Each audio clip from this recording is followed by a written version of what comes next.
aflicción que ocasiona el duelo por la pérdida de un ser querido es ciertamente insoportable. Es una herida que, a pesar de poder cerrarse, dejará una cicatriz existencial inevitable. El sufrimiento ocasionado es de tal magnitud en ocasiones que en su gestión puede serte conveniente la siguiente metáfora o orientación. El abordaje del duelo es como mirar al sol. Si lo miras todo el tiempo, quedarás cegado de sufrimiento. Sin embargo, si no lo contemplas, no habrá luz en tu mañana. El duelo es un sentimiento continuo que te acompañará de por vida, no un sufrimiento permanente. El sufrir pasará, la experiencia de haber sufrido no. Para encaminar un duelo hacia su superación, se debe comenzar por aceptar la realidad y no quedar detenido en el pasado. Nacer y morir es el desafío de la vida. Unir el recuerdo del ausente con tu proyecto de continuar el camino es la imprescindible y más saludable decisión. No es conveniente aceptar la falacia que se esconde en el olvido y en la negación. Ante la muerte no hay solución, ante el sufrimiento sí. William Gordon, Niemeyer y otros autores consideran conveniente que el doliente aborde el duelo de un modo reconstructivo. Proponen unas tareas o procesos vinculados a las fases del duelo mencionadas anteriormente. La primera tarea es aceptar la realidad de la pérdida. Cuando alguien muere, casi siempre hay cierta sensación de que no es verdad, de irrealidad, desde el shock emocional inicial en forma de anestesia para amortiguar el golpe, sensación de despersonalización, de realización o ambiente enrarecido. La primera tarea del duelo es, por tanto, afrontar la realidad de que esa persona está muerta, que se ha marchado y no volverá. Parte de la aceptación de la realidad es asumir que el reencuentro físico es imposible, al menos en esta vida. Algunas de las formas de negación que existen son la momificación, es decir, se dejan las pertenencias del fallecido inmutables con la esperanza de que vuelva y retomar y proseguir viviendo. O todo lo contrario, se retiran rápidamente todos los objetos personales para no verlos y así no sufrir. Los sueños o ensoñaciones que acontecen a veces nos ayudan a elaborar esta tarea. En ellos se manifiesta el deseo del reencuentro en forma de imagen o de llamada subvocal o vocal al fallecido en forma de ven o te necesito, que contrastan con la realidad que supone su ausencia al despertarse. En ocasiones, esta aceptación de la realidad es intermitente. El superviviente tiene momentos de lucidez intelectual donde acepta la realidad de la pérdida y otros momentos donde las emociones afloran y no soporta la aflicción. Las circunstancias de confinamiento y distanciamiento social hacen particularmente difícil esta aceptación porque el superviviente generalmente no ha visto el cuerpo del fallecido. No ha habido velatorios o rituales tradicionales de despedida que encaminen a esta aceptación. Hemos visto la retransmisión de funerales por videollamada, entierros con distancia física y número limitado de asistentes. Y lamentablemente en algunas ocasiones ni siquiera esto ha podido acontecer. También hemos visto el lado compasivo del personal sanitario, quienes además de dejarse la piel y la vida han tenido gestos tan humanos como telefonear a los familiares para que pudieran despedirse de viva voz. Tal vez ahora, tras el confinamiento y según tus circunstancias, consideres conveniente programar un ritual de despedida por videollamada o presencial o alguna otra opción que a ti te parezca adecuada conforme a tus propios valores y creencias. La segunda tarea es trabajar las emociones y el dolor de la pérdida.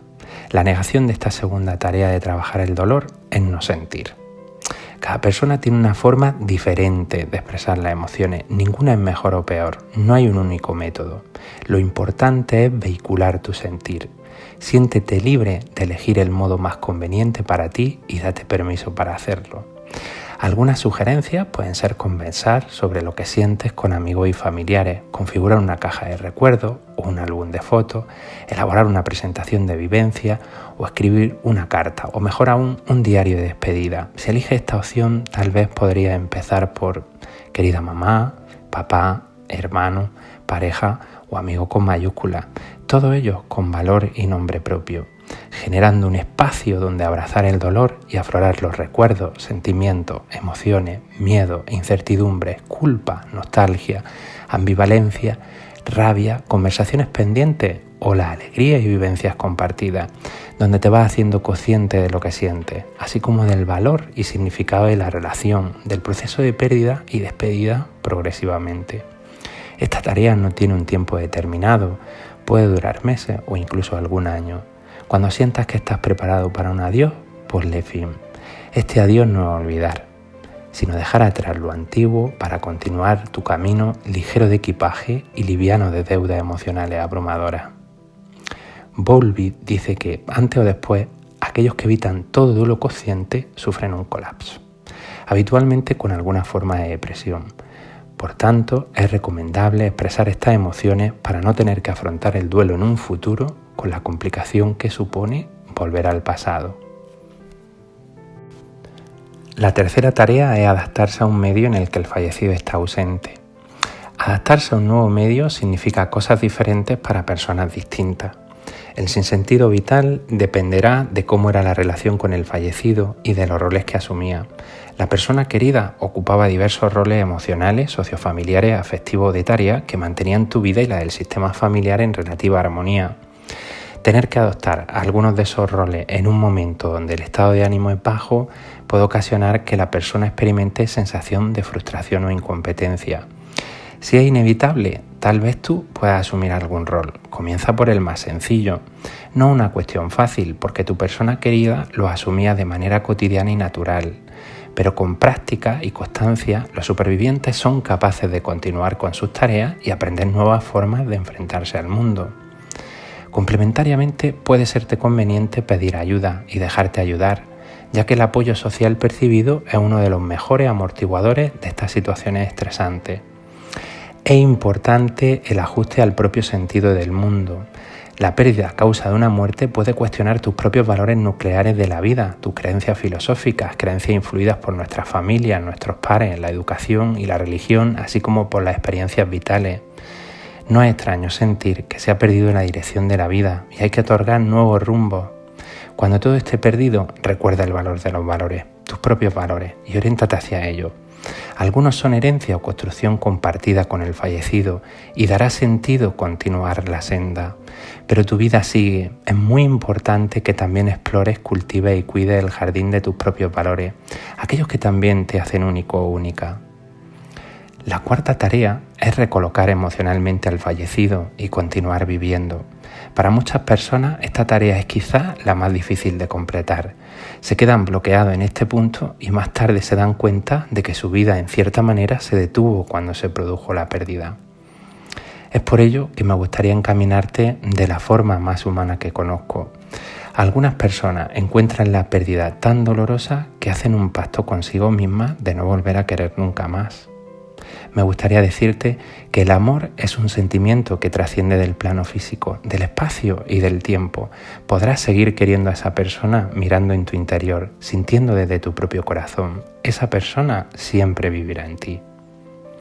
La disponibilidad de un superviviente para empezar nuevas relaciones depende no de renunciar, como he dicho, a la persona fallecida, sino de encontrar un lugar apropiado en tu vida emocional, psicológica, en tu ser o en tu alma. Un lugar que sea importante y que a la vez permita continuar viviendo de manera eficaz en el mundo, pero que deje un espacio amplio para querer a los demás y querer a nuevas personas. Volkan ha sugerido que una persona en duelo nunca olvida del todo al fallecido, al que tanto valoraba en vida, y tampoco rechaza totalmente su rememoración. Nunca podemos eliminar a aquellos que han estado cerca de nosotros, de nuestra propia historia, excepto mediante actos psíquicos que hieren nuestra propia identidad. Y es que el propio sí mismo se configura del otro significativo, de la persona que hemos perdido, que aunque difunta en el plano físico, forma parte del propio ser del superviviente, a través de las experiencias compartidas de apego, de los genes, a nivel bioquímico, emocional, mental y espiritual. Hay lazos que son invisibles e indivisibles. Por tanto, no se termina esta tarea sin amar. El duelo puede acabar en cierto sentido cuando la persona recupera el interés por la vida, cuando se siente más esperanzada, cuando experimenta gratificación de nuevo y se adapta a nuevos roles. También hay un sentido en el que nunca acaba, cuestión que es abordada en el esclarecedor artículo del incurable luto del psicoanálisis de Marta Jerez, donde se exploran las teorías del duelo de Freud y Lacan y se pone manifiesto cómo el duelo deja un enigma incurable en la subjetividad, en la persona. Refiriéndonos a Sigmund Freud, quien tras escribir diversos manuales como Duelo y Melancolía, pero quien tras una experiencia de 4 pérdidas significativas y concretamente después de la última, matiza o amplía la mirada del duelo. En aquel entonces le escribe a Bittwanger y le dice: aunque sabemos que después de una pérdida así, el estado agudo de pena va aminorándose gradualmente, también nos damos cuenta de que continuaremos inconsolables y que nunca encontraremos con qué rellenar adecuadamente el hueco. Pues aun en el caso de que llegara a cubrirse totalmente, se habría convertido en algo distinto. Así debe ser. Es el único modo de perpetuar los amores a los que no deseamos renunciar. En otra carta a Ferenczi, años más tarde, le dice: la invariable y recurrente hora del deber, cita de Schiller, y el caro y encantador hábito de vivir, cita de Goethe, contribuirán a que todo vuelva a ser como antes. En el fondo de mi ser siento, no obstante, una herida amarga, irreparable y narcisista.